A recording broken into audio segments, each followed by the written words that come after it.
It's 3 a.m., and the algorithm shows you a perfect idol with a perfect smile. Now hit the back button. Look up the pre-debut photos, the court documents, and the final tweets before a star vanishes forever. K-pop doesn't just create stars, it creates sacrifices.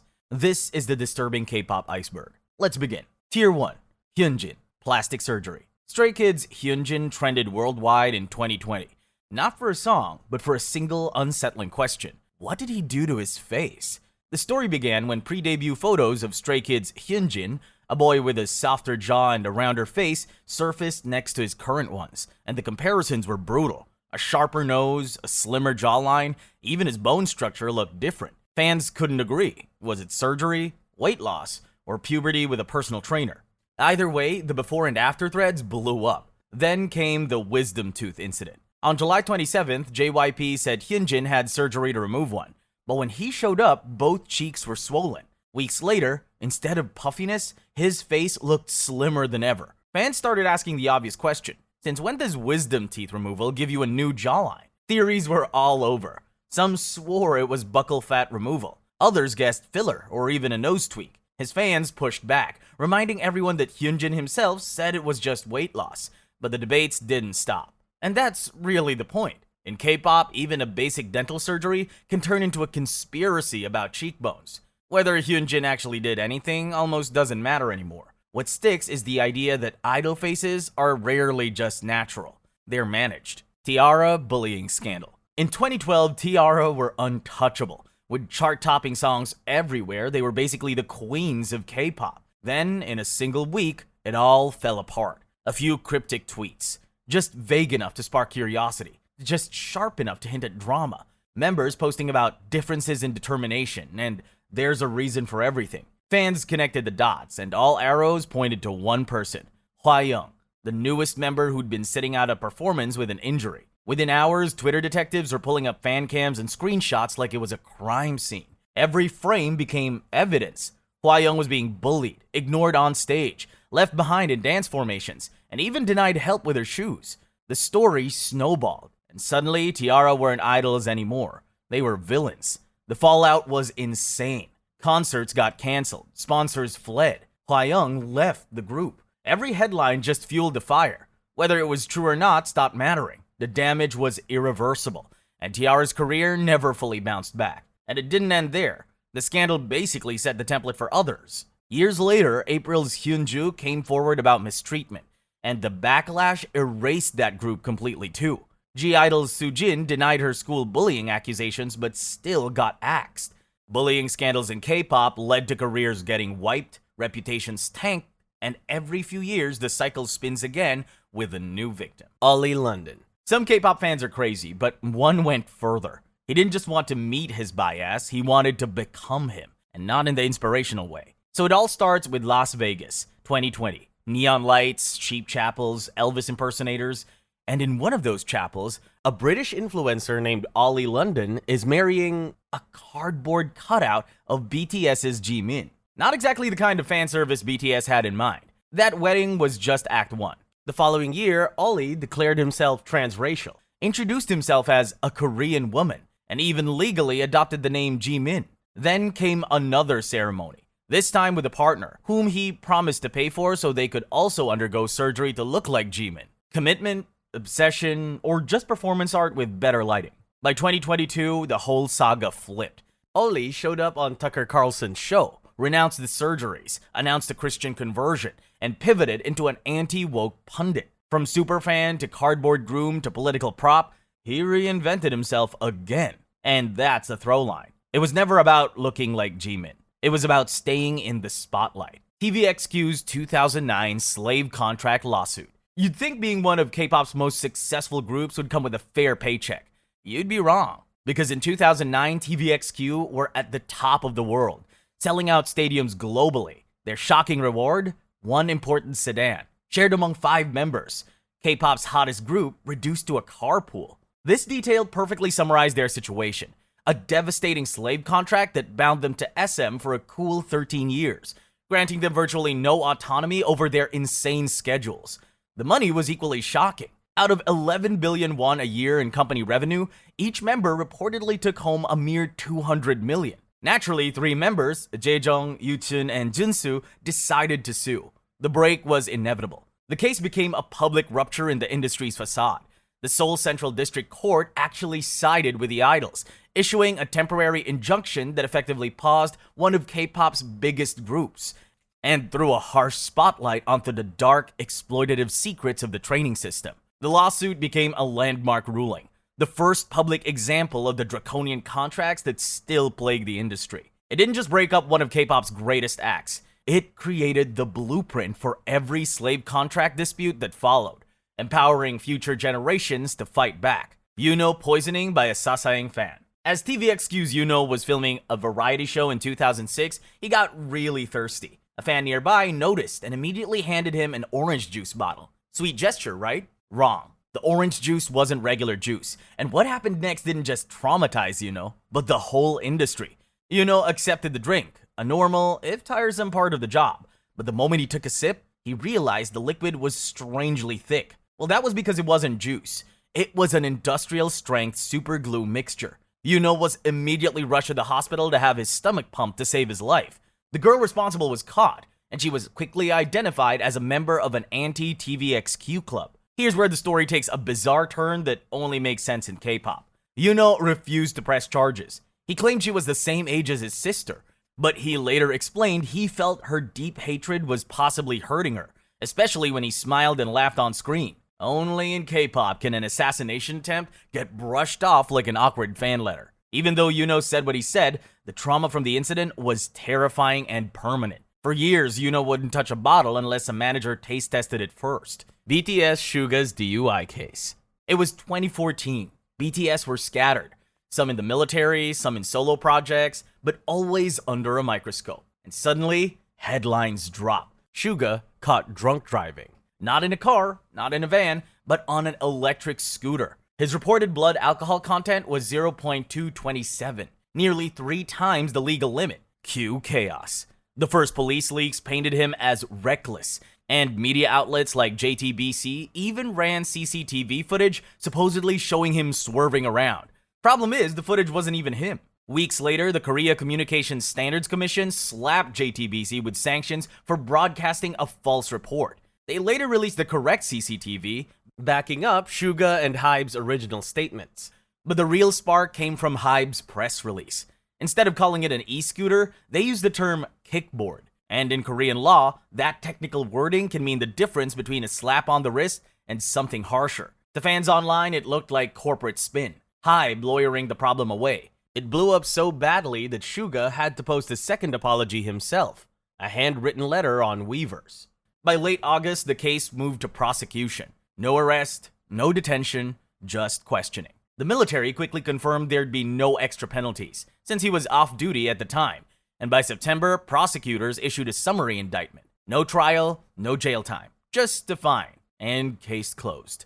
And that's the angle that stuck with people. Not Suga's scooter ride, but how quickly the narrative flipped. From BTS member caught drunk driving, to police leaks exaggerated. News outlets ran fake CCTV. Hybe tried to soften the blow. By the end, Suga was facing a spectacle built bigger than the crime. Tier 2. Jimin's water diet. For an idol, a nickname is a sign of affection. But for Jimin, being called chubby by his fans after gaining a little weight was enough to spark one of the most extreme diets in K-pop history. During the blood, sweat, and tears era, he admitted he went 10 days eating just a single meal a day. Not one cheat day, not even a snack, just one meal. And then it got worse. He switched to drinking only water. Sure, the weight dropped, but so did he. His members later said they saw him fainting during rehearsals, begging him to eat something, while he kept insisting he was fine. Yeah, fine enough to collapse on the floor. The disturbing part wasn't just Jimin starving himself. It was fans turning it into the Jimin diet, like it was some genius shortcut instead of slow self-destruction. In reality, it was dangerous self-starvation packaged as discipline. The whole thing proved that in K-pop, the body is a business, and the price of maintaining that perfect image is often paid in emergency room visits. 21 Disbands. From rewriting rules to completely vanishing off of the industry, 21's story is no less than a masterclass in how a company can completely waste generational talent. It all started back in 2010. K-pop was exploding, and standing at the front of it all was 21. 4 women, CL, BOM, TAERA, and Minzy rewriting the rules. They were loud, experimental, and global before global was a marketing buzzword. Sold out tours, chart-topping hits like I Am the Best, and millions pouring into their label, YG Entertainment. For a while, they were the girl group, and then everything stopped. In 2014, news broke that member Park Bom had imported prescription medication from overseas. A scandal, yes, but nowhere near the magnitude of the drug, assault, or DUI controversies that male idols at the same company had survived. And YG's response was to freeze 2NE1 completely. No comebacks, no appearances, nothing. 2 years of silence later, fans finally got an announcement, a disbandment. To make it worse, the girls weren't even notified. CL, their leader, found out the same way fans did, in headlines. Leaks from inside YG later revealed the truth. A comeback album had already been recorded, songs finished, ready to release. The company just pulled the plug anyway. What makes it sting more is that 2NE1 had already proven the point. Girl groups could be edgy, global, and sell out arenas without batting an eyelash. They paved the way for the generation that came after them. And yet, when it came down to it, their label decided they weren't worth the effort. Years of their prime were wasted, and the group that could have carried K-pop into its next era was quietly shelved. Sulli. On October 14, 2019, Sulli's manager enters her apartment in Songnam and finds her dead. The news spreads instantly. Hashtags trended worldwide, and Korean forums lit up. Some grieved, others mocked. Even in death, the cycle of ridicule didn't stop. But her story isn't just about one idol. It's about a system that failed. Sulli entered the spotlight early, a child actress at 11, then a member of SM Entertainment's girl group, FX. She was marketed as the nation's little sister, innocent, untouchable. That image collapsed when at 20, she began dating rapper Choiza, 14 years her senior. His name was already a running joke in Korean slang. Think male genitalia. This made Sulli an easy target. Headlines painted her as reckless. Online forums piled on. By 2015, she left FX. SM Entertainment never defended her. No statements, no lawsuits, no attempt to shield her from the fallout. The silence gave room for more. Choiza's group released a track. Fans speculated it referenced her. From that point, Sulli was treated as scandal material. By 2019, she began challenging Korea's rigid celebrity norms, posting selfies without a bra, speaking openly about personal freedom. In most countries, ordinary choices. In Korea's conservative press, they became front-page controversy. On September 28, during a live broadcast, her top briefly slipped. She deleted it instantly, but screenshots spread across forums. Within days, mainstream outlets debated whether it constituted public obscenity. A young woman's body became a legal argument. And rather than protecting her, television turned the harassment into a product. Sulli joined the Night of Hate Comments, a primetime show where celebrities read abusive comments about themselves for entertainment. Her personal attacks became scripted content, packaged for ratings. 2 weeks later, she was gone. Only then did lawmakers propose the Sulli Act, legislation aimed at curbing anonymous online abuse. But the pattern was clear. Action came only after the damage was irreversible. Sulli's case exposed more than one person's downfall. It revealed how the industry builds idols, abandons them when controversy hits, and profits from their humiliation, and how a culture of cyberbullying can thrive when the system responsible for protection stays silent. Hyuna and Dawn. What happens when two idols, known for their dangerously flirty on-screen chemistry, turn it into a real-life romance? In 2018, Pentagon's Dawn and former 4-Minute member Hyuna did exactly that. The two had been working together in the subunit Triple H, and when their dating rumors were confirmed, the Korean fandom went into a full-blown meltdown. They felt personally betrayed that the sexy concept was in fact a real-life romance. Fans demanded Dawn be kicked out of Pentagon, because nothing says we love our artists like punishing the guy who co-wrote the group's breakout hit, Shine. Cube's response was a masterclass in PR disaster. They quietly pulled Dawn from promotions. Translation, you messed up our perfectly controlled narrative. Soon after, both he and Hyuna were unceremoniously kicked out of the company entirely. This was shocking because Hyuna had been with Cube for nearly a decade, surviving 4 minutes disbandment and carrying the company on her back. For Cube to throw her out so suddenly was a brutal corporate lesson. And Cube didn't even tell them face to face. Hyuna and Dawn found out they were fired through news articles, the corporate version of a breakup text. They lasted years after, even getting engaged in 2022. But the relationship that once defied the industry's rules ended in the most ordinary way possible. Then, in 2024, Hyuna's next chapter sparked controversy before it even began. She announced plans to marry Hyunjin, and immediately, his name dragged her into one of K-pop's darkest scandals, the Burning Sun. Junhyung admitted he had received one of Jung Jun-young's illegal tapes and chose to remain silent. He never filmed it, but he knew what was happening and confessed that he didn't even consider it a crime at the time, speaking about it inappropriately with the main perpetrator. For fans, this was the final betrayal. Hyuna, once a symbol of defiance against corporate control, was now linked to someone tied to the industry's most infamous crimes, Sharp. When K-pop was still fighting to find its place, one of the groups leading the charge was Sharp.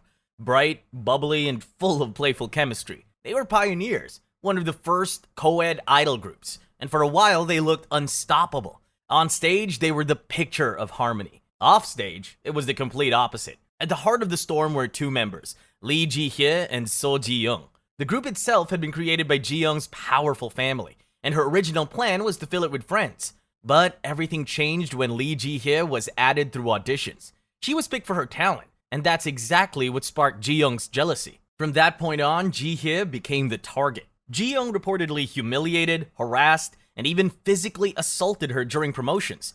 Years later, Ji-hye would break down in tears recalling that time, saying she couldn't even remember those days without crying. The breaking point came in October 2002 at KBS's Music Mag. The two clashed in an elevator after Ji-young allegedly called Ji-hye names. What started as insults turned into a full-blown physical fight.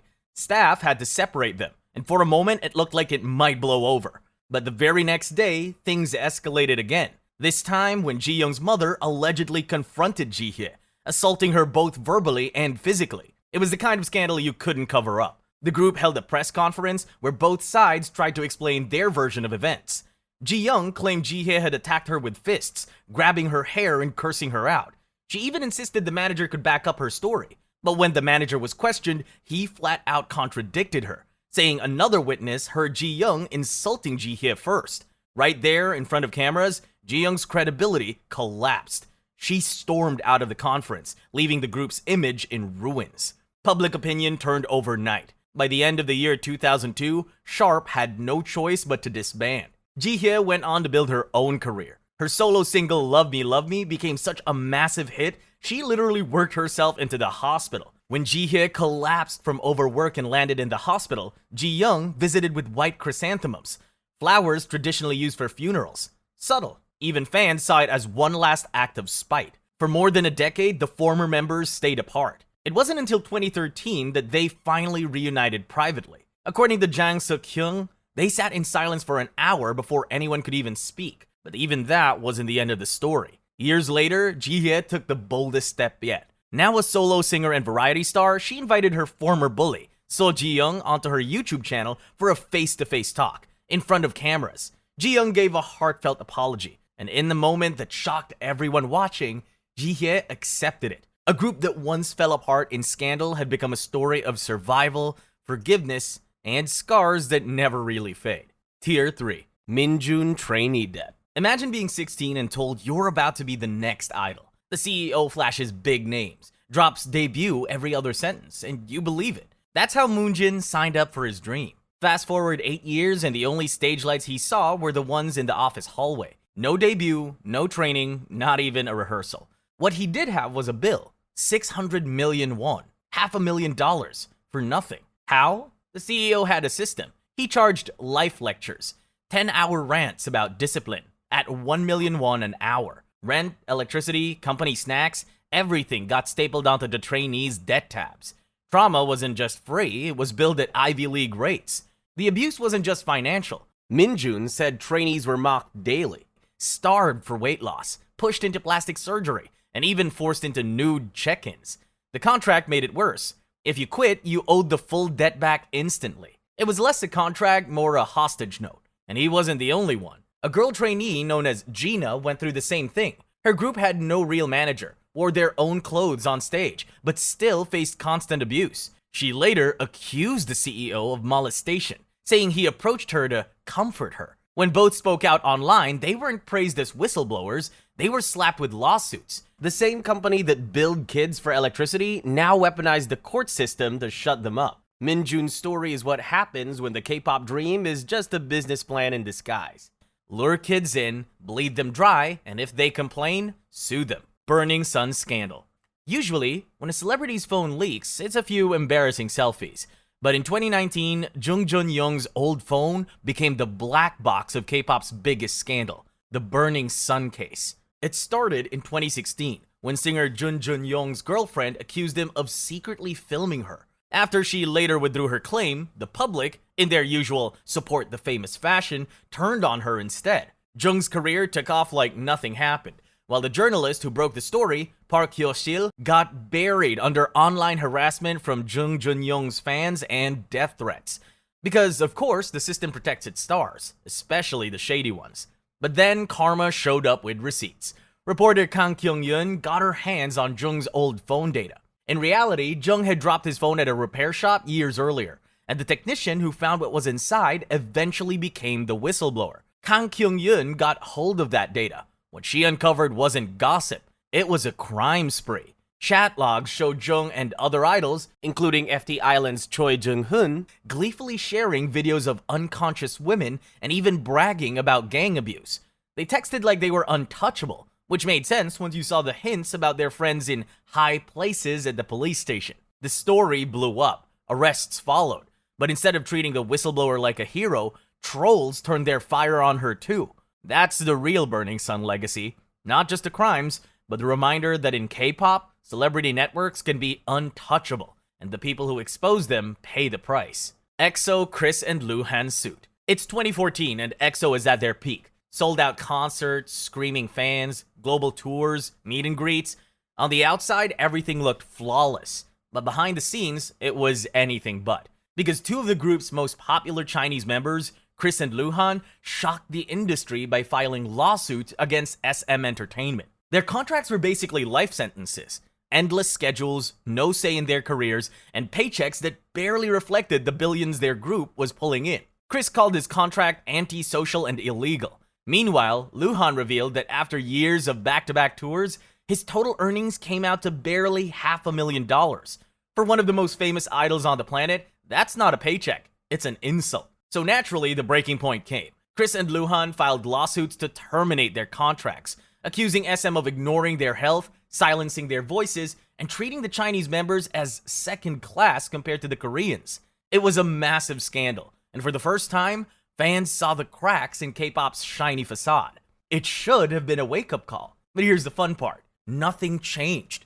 The lawsuits were a screaming siren the industry casually hit snooze on. Fast forward 9 years, and Baekhyun, Chen, and Jimin filed their own lawsuits against SM. Because apparently the company's business plan is just copy, paste, get sued, repeat.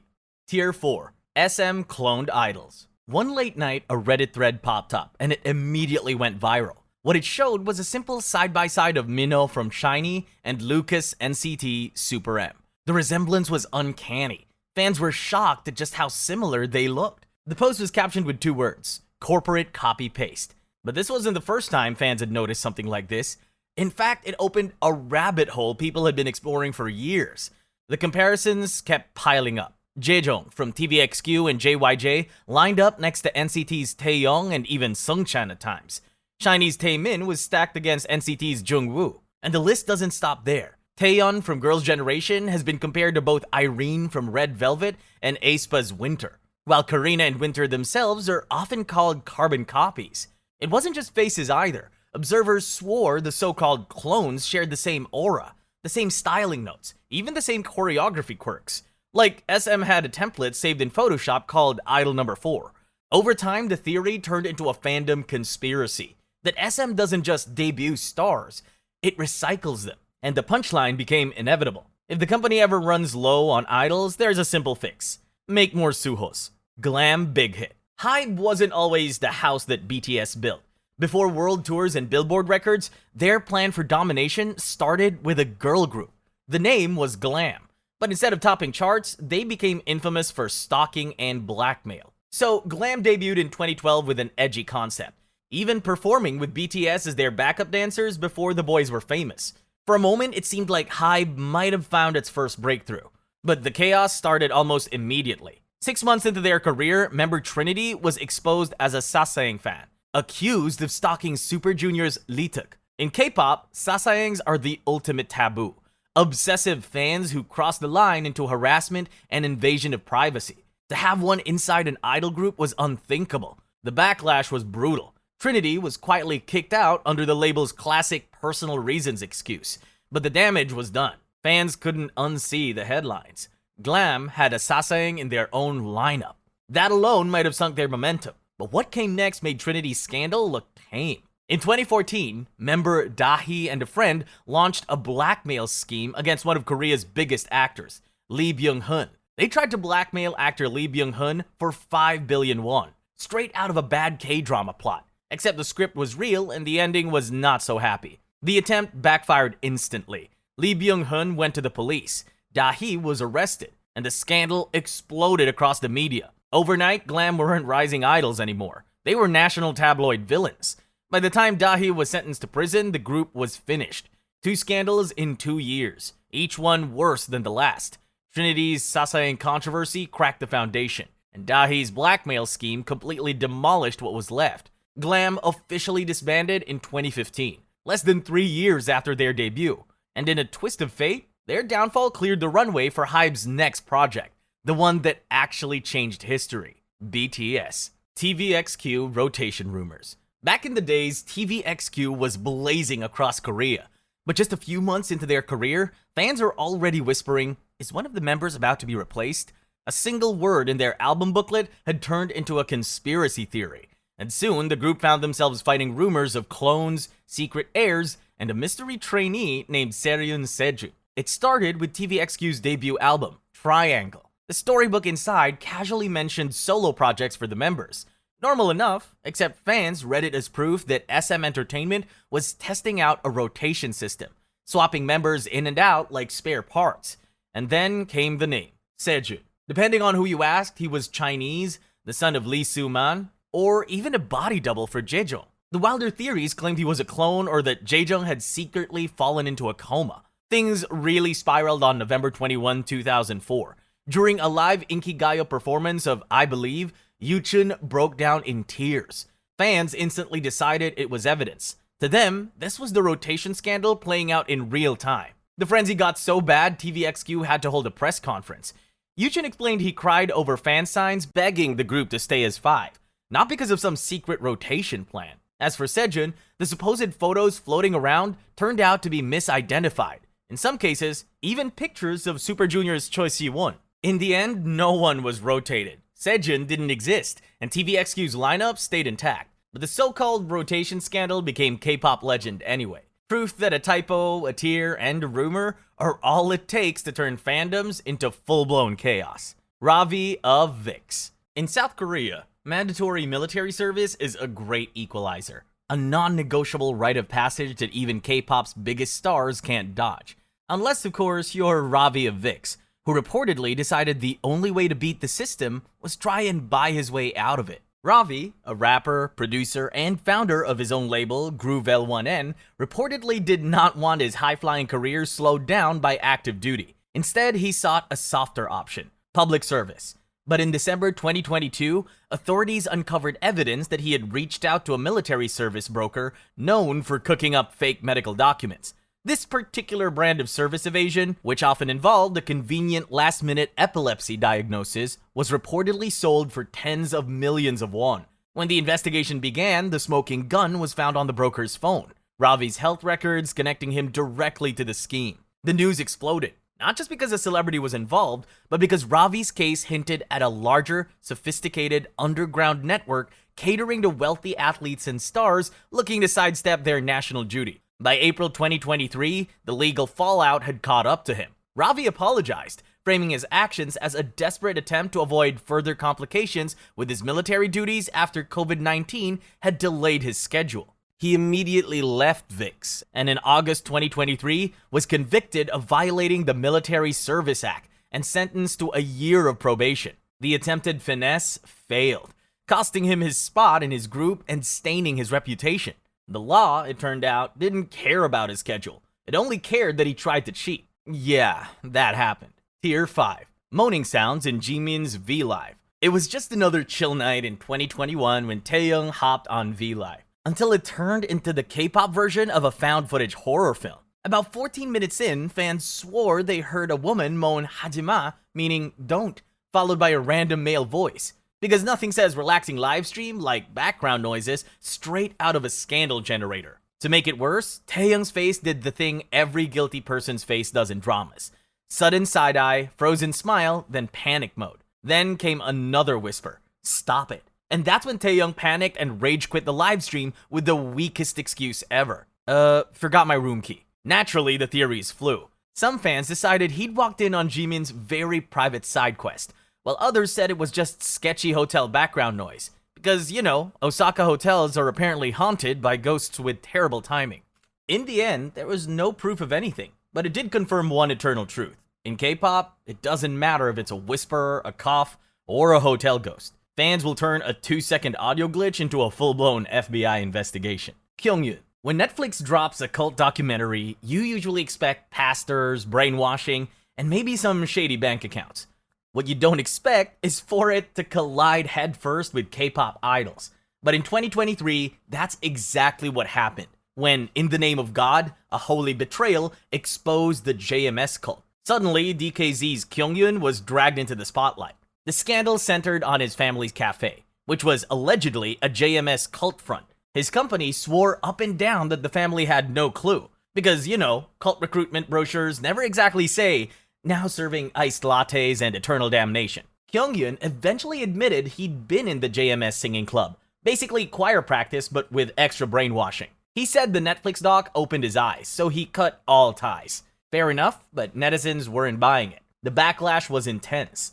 Kyoungyoon developed anxiety and social withdrawal, struggling with pressure and scrutiny online. By April, he stepped back, and by August, he officially left DKZ, apologizing in a heartfelt letter that basically boiled down to, sorry, my family cafe was an accidental cult Starbucks. My bad. Even though he hadn't actually harmed anyone, the association alone tanked his career. In K-pop, you don't need to commit a crime. Just being in the wrong circle can end you. Period blood letter. Back in late 2009, 2PM's Ok Taekyeon was probably expecting glitter pens and heart stickers in his fan mail. Instead, he opened an envelope that looked like a biology midterm gone wrong. The letter, titled to Taekyeon, Who Cannot Live Without Me, wasn't written in ink. It was written in menstrual blood. The shock was instant. Headlines screamed, fans gagged, and an unspoken challenge surfaced. How far is too far? Apparently, the answer was further. Barely a month later, M Black's Lee Jun received his own bloody note, but this fan upgraded the horror.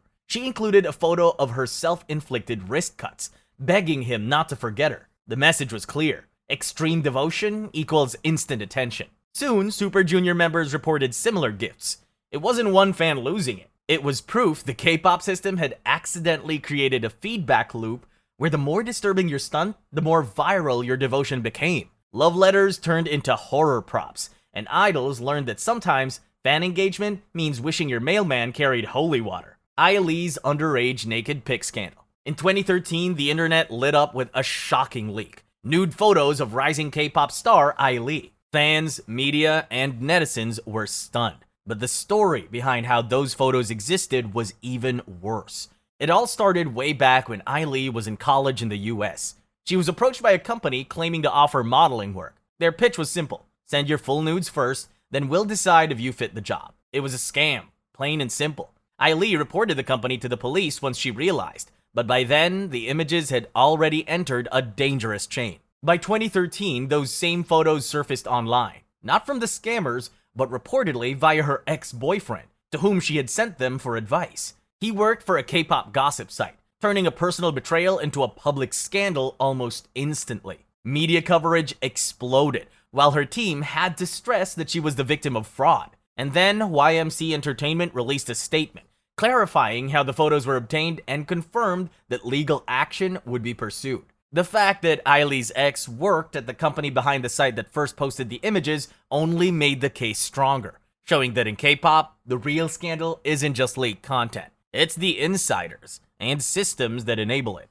Tier 6. LUCENTE. If you don't remember the boy group LUCENTE, don't feel bad. Forgetting them seems to be the official company policy. Their debut was a spark of brilliance, and their disappearance was straight out of a K-pop creepypasta. Back in 2018, LUCENTE arrived with 7 members and actual momentum. They earned Rookies of the Year after blowing up in India. Their debut album was praised for finally feeling fresh, and they were even gearing up for a European tour. For about 5 minutes, they were being whispered about as the next big thing. Then, vanish. Their music videos disappeared from YouTube. The European tour evaporated. Official activities froze. Rumor had it the group got punished for not doing their required 2 comebacks first, like idols were being graded on homework assignments. The members scattered in different directions. Yusung enlisted in the military. Kyoungyoon and Parkha joined Japan's G.NA and debuted in a new group, while others like Zihu went off to quietly chase solo projects.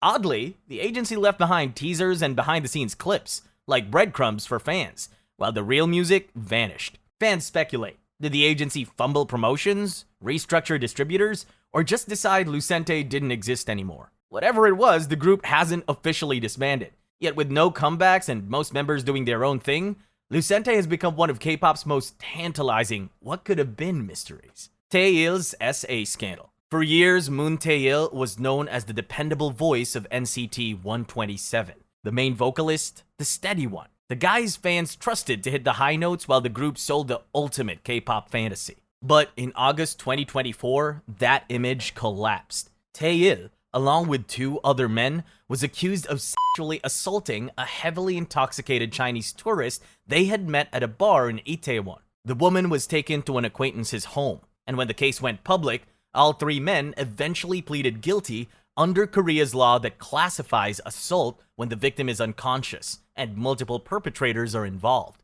By the time it hit the headlines, Taeil had already quietly left NCT. SM Entertainment later confirmed both his departure and his contract termination. The trial moved quickly. In 2025, the Seoul Central District Court sentenced him to 3.5 years in prison. Judge Lee Hyun-kyung called the crime severe and noted the victim likely suffered great mental pain from being a victim in an unfamiliar place. Prosecutors had originally asked for 7 years, but the final ruling included prison plus 40 hours of a sexual violence prevention program. Online, many pointed out the absurdity. A crime this devastating, and the punishment includes what's basically a mandatory workshop. From main vocalist to convicted criminal in under a year, Taeil's downfall was as swift as it was brutal. And the bigger truth is this. The threat in K-pop isn't an exploitative contract or a toxic company. Sometimes it's the idols themselves, the same face waving on stage, who become the monster the system can't hide anymore. VIXX members kidnapping. It sounds like the start of a horror movie. A tour bus, a panic manager, and a locked door. But for the members of VIXX, March 15, 2016 was just a regular day in Kazakhstan. The story starts with VIXX on a bus. They're heading to the airport, ready to fly back to Korea. The bus comes to a stop, right in front of the airport entrance. As VIXX's manager steps off the bus, the door quickly shuts behind him, and the bus speeds off with VIXX still inside it.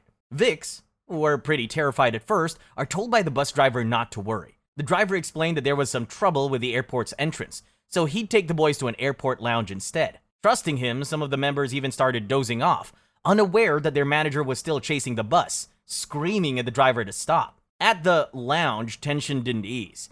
The bodyguards outside refused to let the managers in, even when the members said it was okay. Finally, the doors opened. In walked a high school girl. The twist? It wasn't terrorists or traffickers. It was the president's daughter, who staged the whole thing just to get a private photo op with her favorite boy band.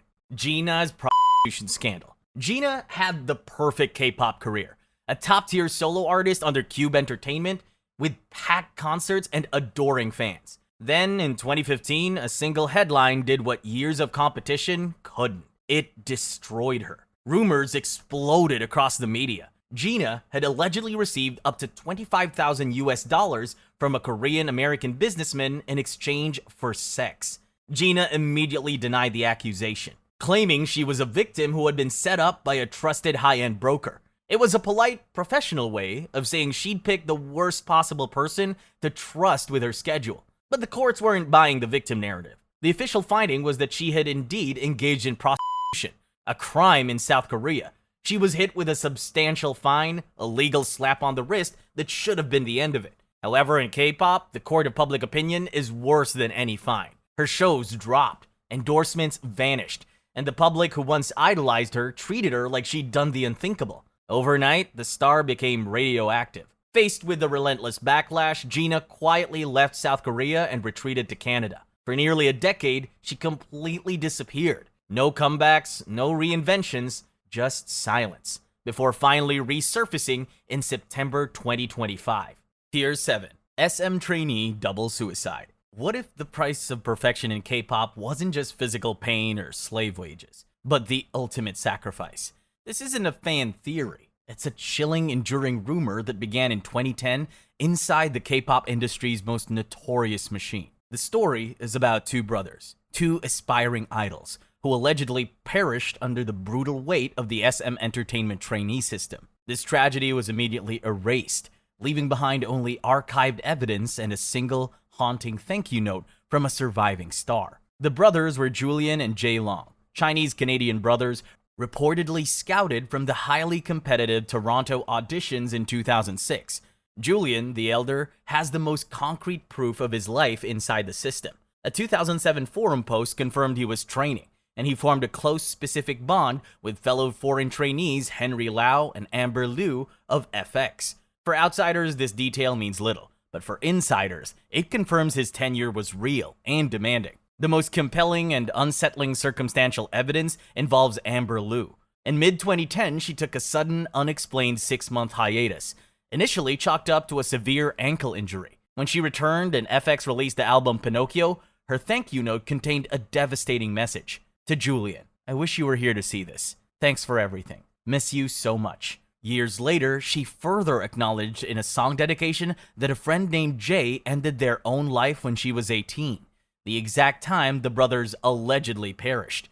The official record is a void. SM Entertainment has never acknowledged the brothers' existence, and the silence is where the true story lies.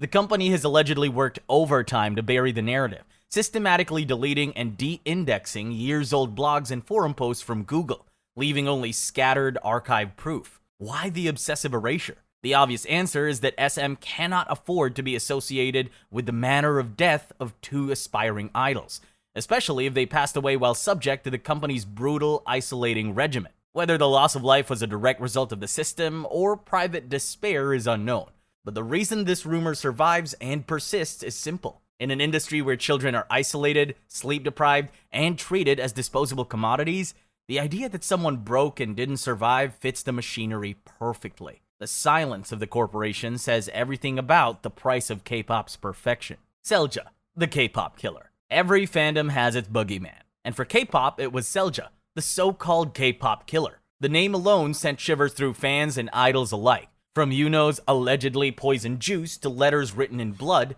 every strange incident got pinned on her. Even routine death threats? Yep, supposedly Selja. For years, just seeing someone with a water bottle could trigger side-eye paranoia worthy of a thriller. Fans, of course, did what they do best. They investigated. They traced blogs, pieced together cryptic posts, and followed digital breadcrumbs that seemed to point to a master villain lurking behind every gossip thread. The more they dug, the more absurd it got. Selja was a phantom, capable of anything. And then the truth emerged. Or at least, what passed for the truth. Eventually, the so-called mastermind turned out to be a teenager. Or at least, that's what she claimed. No proof, no arrests. Just the bizarre possibility that K-pop's most feared villain was really just a bored kid with Wi-Fi. Yet the legend never died. Whether she really did anything or not, Selja became folklore. Fans whispered the name. Idols remembered the fear. Some details were absurd, some plausible, but all of it stuck. In K-pop, sometimes the scariest monster aren't backstage or in contracts.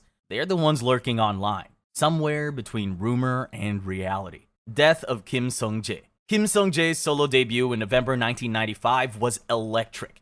After leaving the popular duo Deuce, his debut stage was a masterpiece, setting the stage for his solo legend.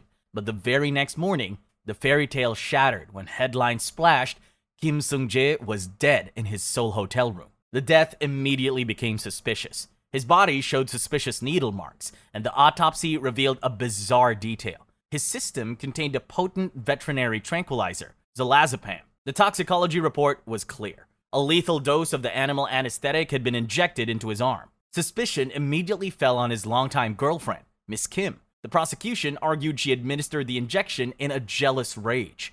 The first court found Miss Kim guilty and sentenced her to life in prison. However, the legal system was about to turn into a national spectacle. The appeal court, and eventually the Supreme Court, overturned the conviction due to insufficient evidence.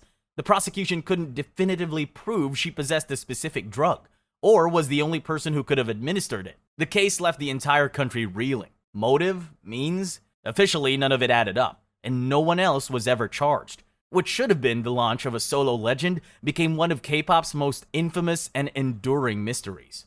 Baek Ji-young's sex tape scandal. In 2000, Baek Ji-young was on the edge of superstardom, until the person she trusted most flipped her career into a nightmare overnight. Baek had recently tried to fire her manager, but before he was out the door, he executed the ultimate act of betrayal. He secretly filmed a private, consensual video of the two of them, then leaked it online. His tape spread like wildfire. Baek's name was dragged through the mud, and by extension, so was the image of every female idol, as if one manager's betrayal proved none of them were safe. The manager immediately fled to the US, becoming a fugitive, but he left Baek Ji-young to face the immediate, catastrophic fallout alone. The scandal was a professional death sentence. Every endorsement vanished. Her music career hit a hard, permanent stop, and the once adoring public turned vicious. For 5 years, she was essentially blacklisted from the entertainment industry, forced into exile where she pursued legal battles from the shadows, quietly suing the manager. By 2006, she finally staged her comeback, forced to claw her way back from the basement of the industry. Her story cemented an ugly truth about K-pop. The biggest threat isn't always the public or the press. Sometimes it's the insider, with keys to your schedule, your phone, and your life.